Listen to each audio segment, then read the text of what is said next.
नमस्कार मित्रों, हमने जाना पंचक के बारे में। दूसरे अध्याय में हमने जाना पंचक में करने योग्य शुभ कार्य और नक्षत्रों का शुभ फल क्या है। अब तृतीय व अंतिम पार्ट लेकर आए हैं। इसमें जानेंगे पंचक के नक्षत्रों का संभावित अशुभ प्रभाव क्या है।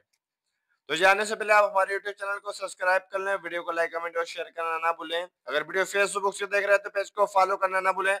कमेंट बॉक्स में जरूर बताएं जानकारी कैसी लगी आपको। तो चलिए बढ़ते हैं वीडियो में आगे। तो देखिए पंचक के नक्षत्रों का संभावित अशुभ प्रभाव। धनिष्ठा नक्षत्र में आग लगने का भय रहता है। शतभिषा नक्षत्र में वाद विवाद होने के योग बनते हैं। पूर्वा भाद्रपद रोग कारक नक्षत्र है, यानी इस नक्षत्र में बीमारी होने की संभावना सबसे अधिक होती है। उत्तरा भाद्रपद नक्षत्र में हानि यानी धन हानि के योग बनते हैं। रेवती नक्षत्र में नुकसान व मानसिक तनाव होने की संभावना रहती है। तो इस प्रकार से ये पांच यानी पंचक के 5 नक्षत्रों के अशुभ प्रभाव दर्शाए गए हैं। अब मृत्यु पंचक से संबंधित शास्त्र कथन क्या कहता है, जानिए। धनिष्ठ पंचकम ग्रामे सद्विशाकुल पंचकम पूर्वा भाद्रपदारथ्याः चोत्तराग्रह पंचकम रेवती ग्राम बाह्यम चा एतत् पंचक लक्षणम। आचार्यों के अनुसार धनिष्ठा से रेवती पर्यंत इन पांचों नक्षत्रों की क्रमशः 5 श्रेणियां हैं। 5 श्रेणियां कौन कौन सी हैं? ग्राम पंचक, कुल पंचक, रथ्या पंचक, ग्रह पंचक और ग्राम बाह्य पंचक। ये 5 श्रेणियां बताई गई हैं। अब प्रथम श्रेणी में ग्राम पंचक की अगर बात करें तो ग्राम पंचक किस नक्षत्र के अंतर्गत आता है? या धनिष्ठा नक्षत्र के अंतर्गत आता है। यानी धनिष्ठा नक्षत्र में जन्म हो या मरण हो तो उस गांव या नगर में 5 जन्म या मरण होते हैं। उस नगर में अगर धनिष्ठा नक्षत्र के अंतर्गत 5 किसी का जन्म हुआ है या किसी की मृत्यु हुई है तो उस गांव या नगर में 5 लोगों का जन्म होगा या मृत्यु होगा, ये निश्चित है।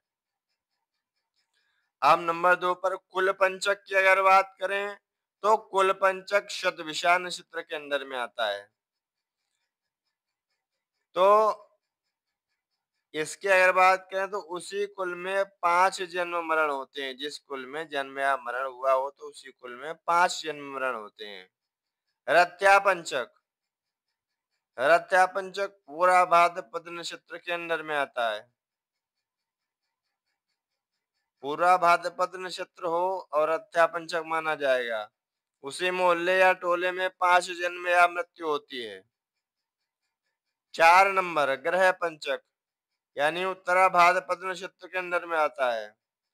इसमें जन्म या मृत्यु हो तो उसी घर में 5 जन्म या मृत्यु होती है। ग्राम बाह्य पंचक यानी 5 नंबर रेवती नक्षत्र के अंदर में आता है। ग्राम बाह्य पंचक इसमें जन्म या मृत्यु हो तो दूसरे गांव या नगर में 5 जन्म मरण होते हैं, ऐसी मान्यता है।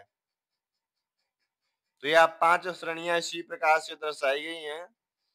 अब इनके उपाय क्या हैं?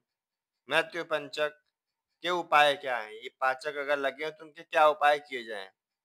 तो मुहूर्त चिंतामणि के अनुसार लिखा गया है, प्रेतस्य दाहम यम यम दिग्गमम त्यजेत शय्या वितानम ग्रह गोपनादिश। पंचक में मरने वाले व्यक्ति की शांति के लिए गरुड़ पुराण के अनुसार पंचक में शव का अंतिम संस्कार करने से पहले किसी योग्य विद्वान पंडित की सलाह अवश्य लेनी चाहिए। यदि विधि अनुसार यह कार्य किया जाए तो संकट टल जाता है। दरअसल पंडित के कहे अनुसार शव के साथ आटे, बेसन या कुशी या सूखी घास से बने 5 पुतलों को अर्थी पर रखने से इन पांचों का शव भी, जो पुतले आपने बनाए हैं इनको शव की तरह जिसकी मृत्यु हुई है उस शव की तरह पूर्ण विधि विधान से अगर अंतिम संस्कार किया जाए, उनका भी उसी तरह से अंतिम संस्कार किया जाए, तो ऐसे में पंचक दोष समाप्त हो जाता है। दूसरा उपाय यह है कि गरुड़ पुराण के अनुसार अगर पंचक में किसी की मृत्यु हो जाए तो उसमें कुछ सावधानियां बरतना चाहिए। सबसे पहले तो दाह संस्कार संबंधित नक्षत्र के मंत्र से आहुति देकर